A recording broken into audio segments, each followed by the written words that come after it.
이기풍은 1868년 11월 21일 평양에서 출생했습니다. 이기풍은 어렸을 때부터 총기가 남달라서 6살 때 사서오경을 줄줄 외웠고 12살 때는 백일장 대회에서 붓글씨로 장원이 되었습니다. 이기풍은 아버지를 닮아 성품이 괄괄하였는데 나이가 들면서 더욱 혈기가 왕성해져 사나운 기운을 발휘하기 시작하였습니다. 술은 물론이요, 박치기의 명수로서 이기풍하면 아무도 당해낼 자가 없었습니다. 하루는 이기풍이 거나하게 술이 취해서 건들거리며 평양성 거리를 활개를 저으며 걸어가고 있었습니다.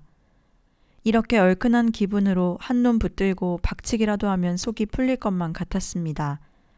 그때 기풍의 눈에 평양 좌수의 행렬이 보였습니다. 그는 다가가 좌수의 다리를 덥석 쥐고 확 끌어당겨 땅에 집어 던졌습니다. 이기풍은 이 때문에 관가에 끌려가서 꼬박 3달을 목에 형틀을 쓰고 옥살이를 해야 했습니다. 옥에서 풀려나온 후에도 여전히 이와 비슷한 사건들이 헤아릴 수 없이 많이 일어났습니다. 1885년 4월 5일 처음으로 한국 땅에 언더우드 선교사와 아펜젤러 부부가 첫 발을 내딛자 이들을 위시하여 한국에 도착한 미국 선교사들이 평양에 자리를 잡기 시작했습니다.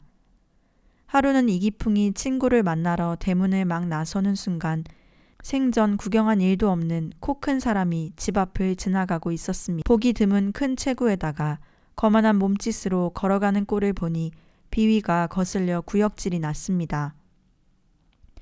이기풍은 마포사멸 선교사의 뒤통수를 노려보다가 그가 자기 집으로 들어가는 것을 보고 친구 5-6명을 끌고 그의 집으로 몰려갔습니다.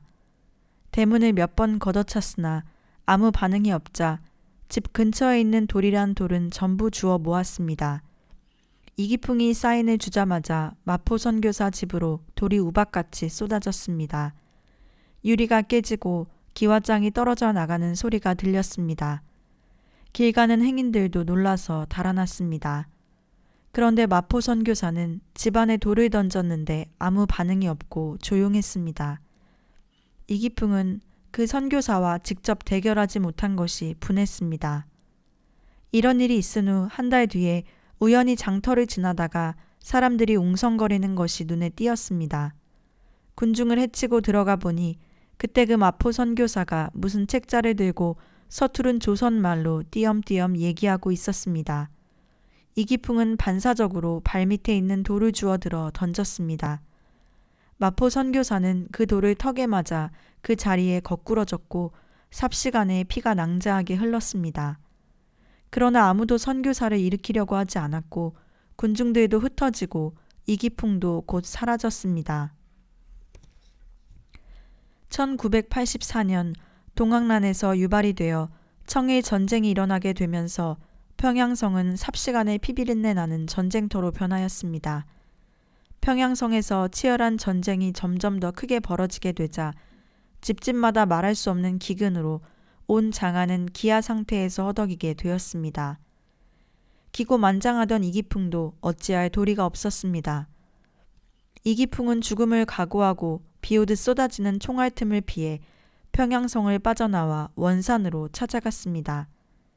과거의 오만한 패기도 다 사라져 풀이 꺾인 채 살아갈 방법을 찾다가 붓글씨뿐만 아니라 묵화에도 뛰어난 재주가 있었던 이기풍은 담뱃대에 그림을 새겨서 팔기 시작하였습니다. 하루는 그림을 그린 담뱃대를 한 묶음 들고 힘없이 걸어가다가 스왈렌 선교사를 만나게 되었습니다. 이기풍은 정신이 아찔해졌습니다. 평양에서 선교사에게 돌을 던져 피를 흘리게 한 일 이후 종종 꿈에 나타나 마음 한구석을 괴롭히고 있었기 때문입니다. 그때부터 이기풍의 양심은 괴로워지기 시작하였습니다. 내가 왜 죄 없는 사람을 돌로 쳤을까? 그 사람은 왜 돌에 맞았어도 반항을 하지 않았을까? 언제든지 만나면 사과라도 해야 마음이 편해질 것만 같았습니다. 하루는 어떤 사람이 예수님을 믿으라고 권했습니다. 한 귀로 듣고 한 귀로 흘려버린 채 집에 돌아와서 마루에 벌떡 누웠습니다. 또 평양에서 선교사와의 일이 생각나 한참을 생각하다가 스르르 잠이 들었습니다. 그런데 그때 갑자기 방안이 환해지더니 머리에 가시관을 쓴 분이 나타났습니다. 너무나도 눈이 부셔서 쳐다볼 수도 없었습니다. 기풍아, 기풍아, 왜 나를 핍박하느냐? 너는 나의 증인이 될 사람이다. 너무나도 놀라서 깨어보니 꿈이었습니다. 온몸은 땀으로 흠뻑 젖었습니다. 이기풍은 그 자리에서 엎드려 회개하기 시작했습니다. 눈물과 콧물이 뒤범벅이 되어 한참을 회개했으나 과거에 지은 수많은 죄가 꼬리에 꼬리를 물고 생각이 나서 아무리 가슴을 치고 통곡을 해도 이 죄는 누구에게도 사함을 받을 길이 없을 것 같았습니다. 이기풍은 전에 예수님을 믿으라고 권하던 자의 집에 헐레벌떡 달려갔습니다. 그분은 외양간에서 소에게 여물을 주다가 반색을 하고 반가이 맞아주었습니다. 이기풍은 잠깐 숨을 돌리고 꿈 이야기를 비롯하여 자신의 죄에 대한 고민을 솔직하게 낱낱이 고백하였습니다. 그분의 눈에는 뜨거운 눈물이 고였습니다. 그는 이기풍의 손을 붙잡고 어디론가 데려갔습니다. 아까 만났던 스왈렌 선교사의 집이었습니다. 이기풍의 이야기를 듣고 있던 스왈렌 선교사는 먼저 이기풍의 손을 꼭 쥐고 하나님께 감사 기도를 하였습니다. 그리고 나서 서투른 조선말로 분명히 당신을 예수님이 귀하게 쓰실 징조요. 당신 죄는 예수님이 다 사하여 주셨소. 기뻐하시오. 라고 말했습니다. 이기풍은 스왈렌 선교사의 얼굴을 보자 자신이 괴롭혔던 마포사멸 선교사 생각이 나서 어린아이처럼 땅에 주저앉아 엉엉 울었습니다. 그리고 과거 자신이 지은 죄를 눈물로 고백하며 회개하고는 그리스도인이 되기로 맹세하였습니다. 1896년 이기풍은 스왈렌 선교사에게 세례를 받고 그 후부터 전적으로 달라졌습니다.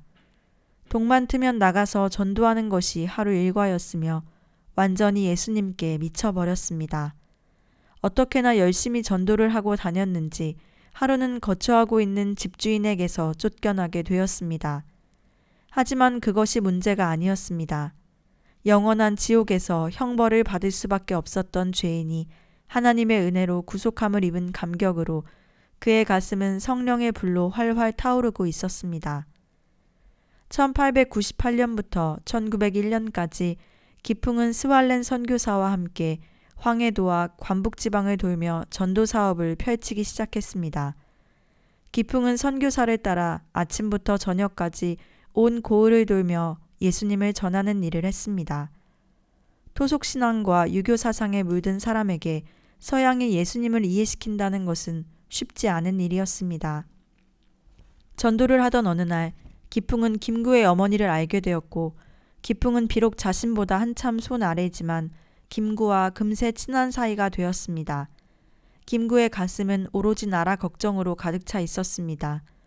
기풍도 점점 김구의 민족애에 빠져들게 되었습니다. 안창호, 안중근 등 민족의 앞날을 걱정하는 여러 동지들과 가깝게 지내며 우정이 깊어갔습니다. 스왈렌 선교사는 기풍은 하나님이 선택하신 사람이라며 전도 사역에 매진하자고 하였으나 벼랑 끝에 선 나라의 상황을 보고 가만히 있을 수도 없는 노릇이었습니다. 그러다가 김구가 미우라 중장을 죽이려다 다른 사람을 죽이고 사형을 선고받게 되는 일이 있었습니다. 김구, 안창호 등은 상하이로 망명하기로 결정하였고 기풍도 그들과 함께 가기로 하고 몰래 목선을 타고 상하이로 향했습니다. 그런데 배 위에서 이상한 일이 일어났습니다. 처음엔 배멀미로만 생각했던 이기풍의 복통이 점점 심해져 왔습니다. 신음소리를 잘못 내지르면 모두의 목숨이 위태로울 수 있는 순간이었습니다. 기풍은 결국 몽금포에서 김구 일행과 헤어지고 말았습니다. 기풍은 이 일을 통해 자신을 향한 하나님의 계획이 따로 있다는 사실을 깨닫고 평양으로 돌아오게 되었습니다. 옛날에 거칠고 억센 이기풍은 이제 사랑과 온유와 겸손의 사람으로 변화되어 고향 땅을 다시 밟았습니다. 그는 과거에 남을 못되게 괴롭힌 추억이 생각나 마음이 아팠습니다. 이제 그는 어린아이들에게까지도 머리를 숙여 경의를 표시할 정도로 변화되었습니다. 옛날에 같이 어울렸던 술 친구들도 이기풍이 변해버린 것을 보고 놀라며 떠나갔습니다. 이기풍은 평양에 도착하자 옛날 돌팔매질하였던 마포사멸 선교사에게 사과하러 찾아갔습니다. 조용히 문을 열고 나오는 마포 선교사의 턱에 상처가 아직도 아물지 않은 것을 보자 이기풍은 눈물이 비오듯 쏟아졌습니다. 마포 선교사는 무슨 영문인지도 모른 채 우두커니 서 있었습니다. 이기풍은 자신이 과거의 집안으로 돌을 던지고 턱에 상처를 낸 죄인이라는 것을 밝히고 후에 회개하여 예수님을 믿고 새 사람이 되었다고 고백하며 용서를 구했습니다. 그러자 마포사멸 선교사는 감격하여 오직 하나님께 감사드리고 영광 드릴 뿐이었습니다. 1902년 이기풍은 마포사멸 선교사의 권유로 평양신학교에 입학하게 되었습니다. 그리고 1907년 최초의 신학생 7명과 함께 역사적인 졸업식을 갖게 되었습니다. 그날 마포 선교사는 이런 설교를 하였습니다. 1885년 조선에 복음의 씨앗이 뿌려진 이래 많은 곳에 교회가 세워졌습니다. 정말 놀라운 일이 아닐 수 없습니다. 하지만 아직 교회가 들어가지 못하는 곳도 많습니다. 바로 탐라국이라 불리는 제주도도 그중 하나입니다. 이제 그곳에도 복음을 전하러 갈 선교사가 필요한 시기가 되었습니다. 그날 마포 선교사의 설교가 기풍에게 심히 큰 부담이 되었습니다. 제주도는 사투리가 너무 심해 말도 잘 통하지 않는 데다 예수교라는 말만 꺼내도 목숨을 부지하기 힘들고 무엇보다 가는 교통편이 나룻배밖에 없어 도착하기도 전에 난파당하여 죽는 일이 다반사라 제주도로 선교하러 간다는 것은 거의 목숨을 내놓아야 한다는 이야기나 다름없었습니다. 이제 결혼하지 얼마 안 된 기풍이 생면부지에 오지로 간다는 것은 몹시 두려운 일이었습니다. 그러던 중 졸업생들이 모여서 대화할 때 졸업생 중 하나이자 기풍과 친분이 깊은 길선주 장로가 입을 열었습니다. 우리가 이미 세워진 교회에 가서 사역을 하는 것도 의미가 있지만 우리 중 한 사람은 선교사님들의 역할을 감당하는 것도 더 의미가 있을 듯 합니다. 서양의 선교사님들이 조선에 와서 헌신한 덕분에 이 땅에 교회가 세워졌으니 제주도의 외국 선교사가 아닌 우리가 직접 선교사를 파송하는 것은 당연한 일일 것입니다. 그때 이기풍은 마포 선교사의 일그러진 턱이 떠올라 그의 마음이 요동쳤습니다. 그리고 오른손을 번쩍 들어올려 말했습니다. 내려가겠수다. 모두들 기풍의 결단에 대단하다며 박수를 쳐주었습니다. 그러나 돌아오는 길에 기풍의 마음에는 두려움이 밀려들기 시작했습니다. 그는 후회와 절망이 뒤섞인 마음으로 아내에게 겨우 입을 열었습니다. 제주도로 선교를 간다고 자청했는데 부인과 아이 생각을 못했다고, 아무래도 실수한 것 같으니 내일 가서 못 간다고 말해야겠다고 하였습니다. 그때 부인 유남의 사모는 말했습니다. 우리가 안 가면 누가 불쌍한 영혼을 구하겠어요. 두말 말고 속히 떠납시다. 그날부터 부인 조력회를 위시하여 온 평양 성내의 교인들은 제주도에 선교하러 가는 이기풍 목사 가족과 그 선교 사업을 위하여 새벽마다 기도하였습니다. 드디어 1907년 9월 최초의 조선 장로교회 노회가 설립되고 7명의 평양신학교 졸업생은 정식으로 최초의 목사가 되기에 이르렀습니다. 이 자리에서 마포사멸 선교사는 기풍이 제주도 선교사로 가기로 결정되었다는 보고를 하였습니다. 이 보고를 하는 마포 선교사는 자신을 돌로 때렸던 기풍이 목사가 되고 그것도 모자라 제주도 선교사로 간다니 감격하지 않을 수 없었습니다. 1908년 1월 11일 장대현 교회는 수많은 사람들로 가득 메워졌습니다. 이기풍 목사와 가족들은 고향을 등진 채 조그마한 목선을 타고 제주도로 향했습니다. 몇 번이나 큰 풍랑을 만나며 간신히 군산항을 거쳐 겨우 목포에 다다르게 되었습니다. 목포에 오자 이기풍은 아내를 남겨두고 먼저 제주도에 들어가서 살펴보고 집도 준비해놓고 나서 데려가기로 했습니다. 그러나 목포에서 떠날 때는 곧 기별하겠다고 약속하고 갔지만 한 달이 지나도 아무 소식이 없었습니다. 그러던 중에 제주도로 가던 배가 난파되었다는 소식이 들려왔습니다. 윤함의 사모는 그때부터 식음을 전폐하고 골방에서 기도를 드렸습니다.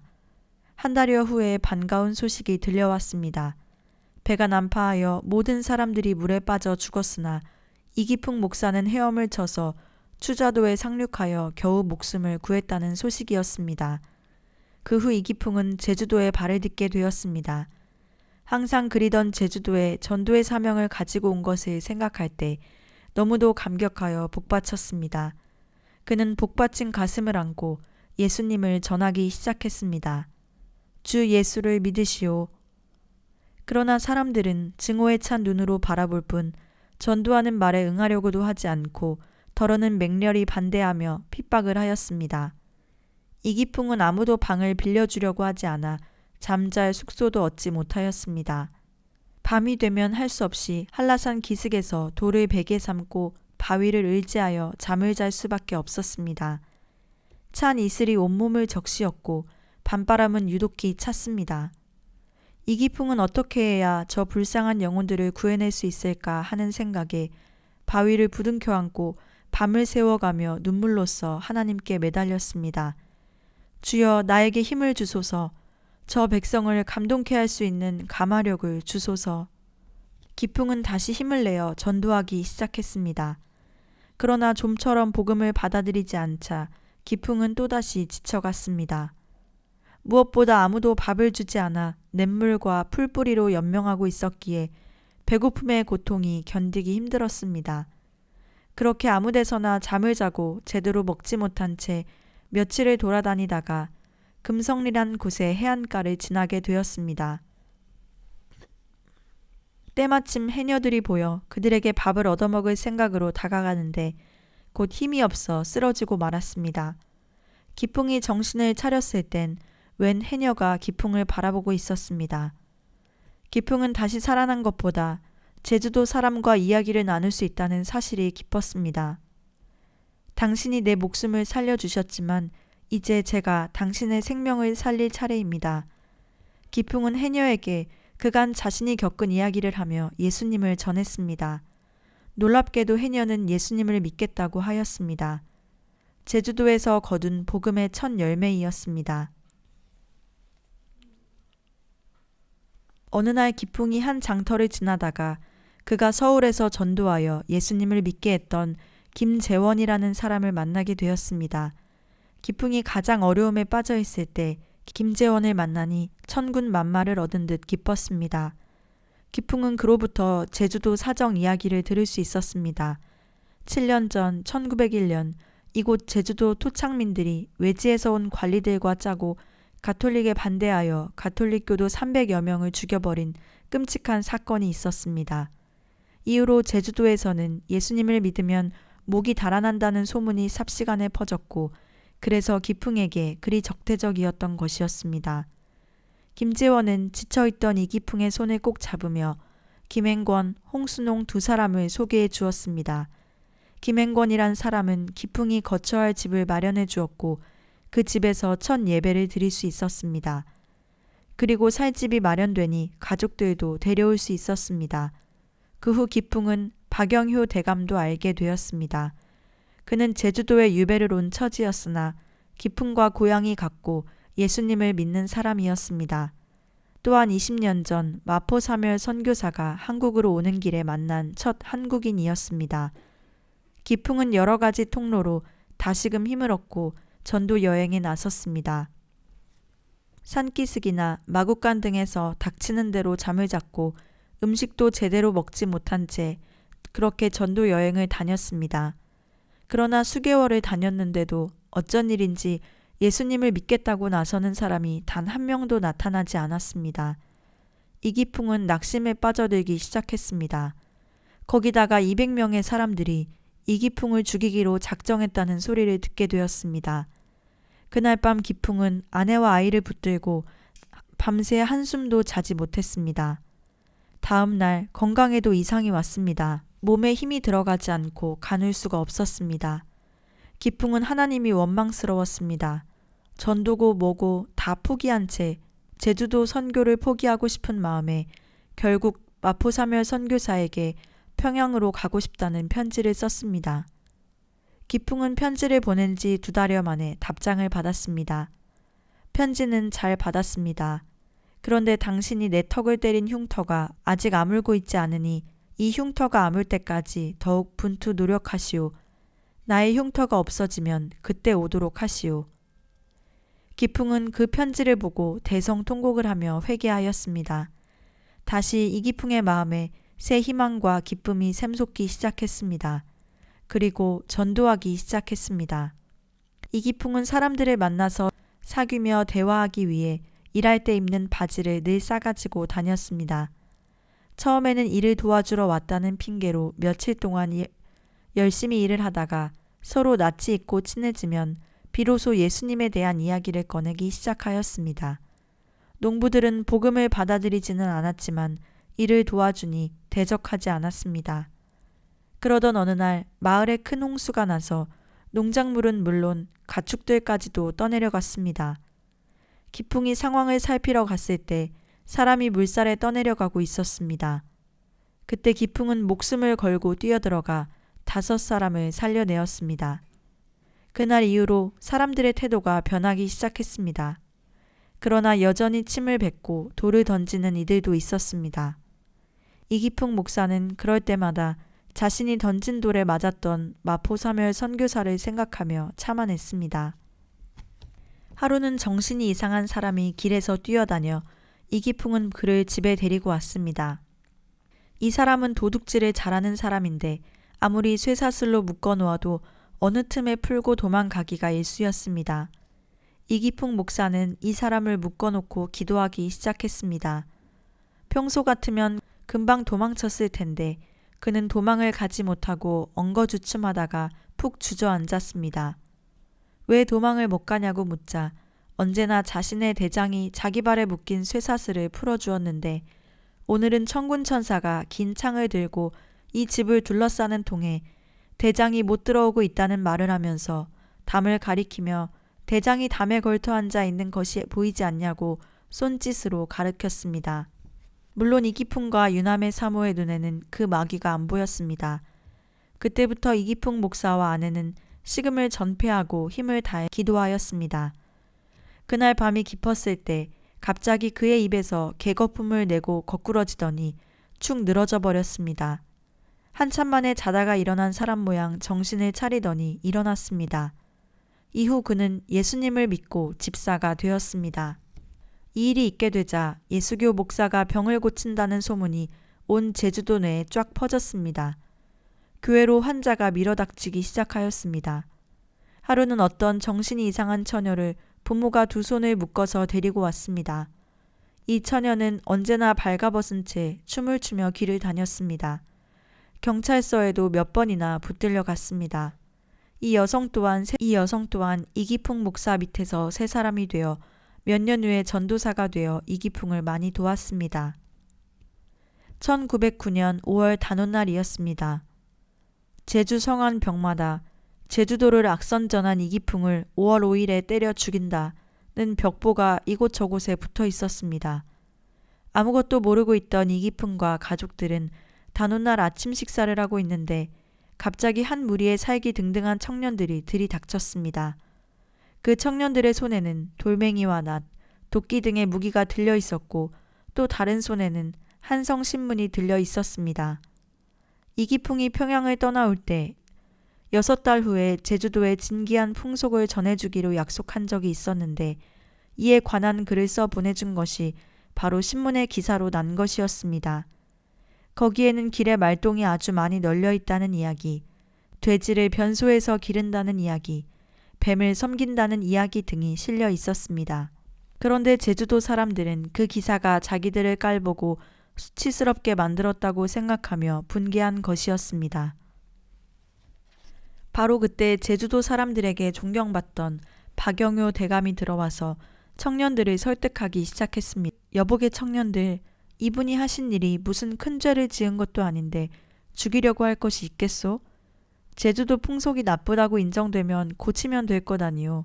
이분은 제주도에 전도를 하러 온 목사이니 돌을 놓고 돌아가시오. 그러자 청년들은 하나둘 물러나게 되었습니다.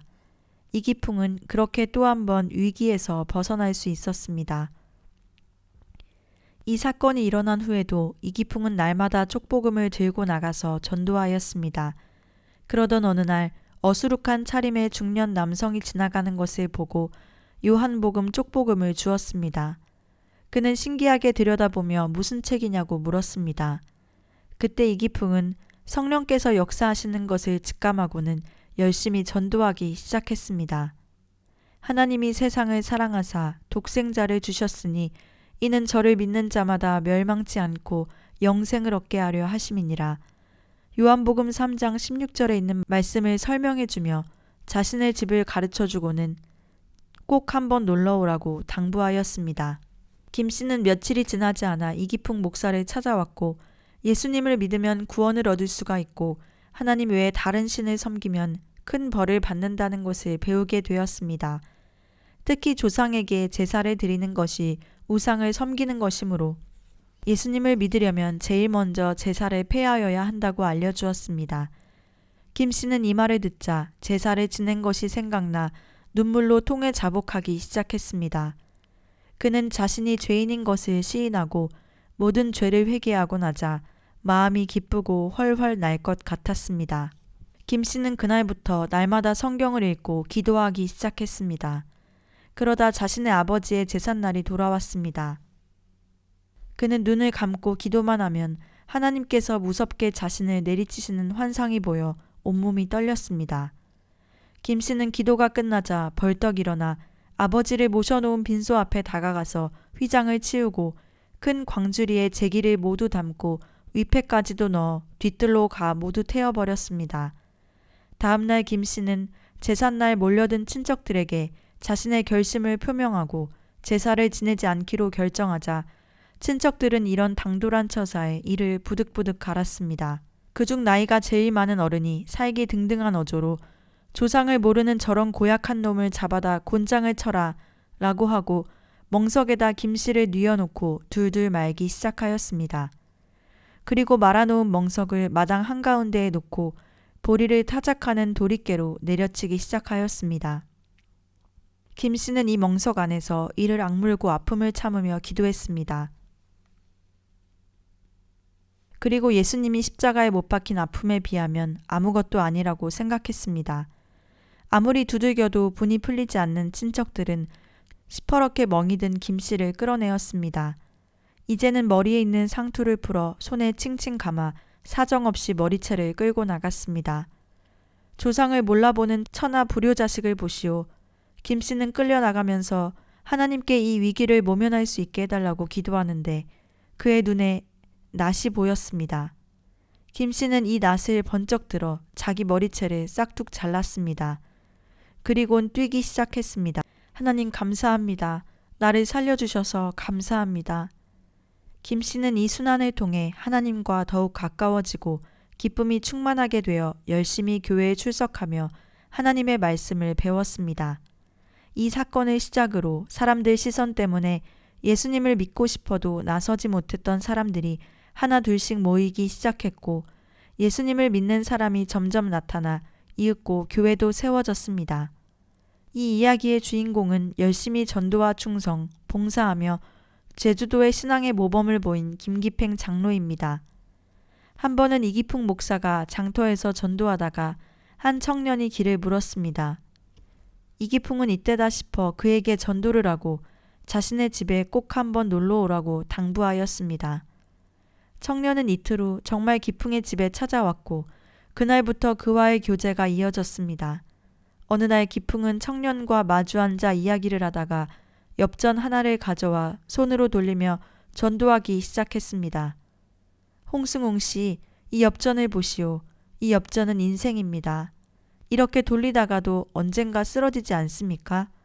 사람도 태어나서 한평생 살다가 꼭 돌아가야 할 때가 있는데 그곳은 천국과 지옥입니다. 이 엽전이 이렇게 넘어지는 것은 천국이고 또 이렇게 넘어지는 것은 지옥입니다. 근데 문제는 우리가 지옥으로 갈 수밖에 없는데 예수님께서 우리를 위하여 이 세상에 오셔서 우리의 죄를 대신해 십자가에 못 박혀 돌아가시고 3일 만에 다시 살아나셔서 지금은 하나님 우편에 앉아 계십니다. 우리의 죄를 회개하고 예수님을 믿으면 구원을 얻을 수 있습니다. 청년은 기풍의 설교에 감동되어 기풍의 손을 잡더니 예수님을 믿겠다고 하였습니다. 이러한 역사에 힘을 입어 이기풍 목사는 제주도 곳곳을 다니며 전도하고 교회를 세우는 일을 계속했습니다. 덕분에 성내, 삼양, 모슬포 등 제주도 구석구석에 교회와 기도처가 생기게 되었습니다.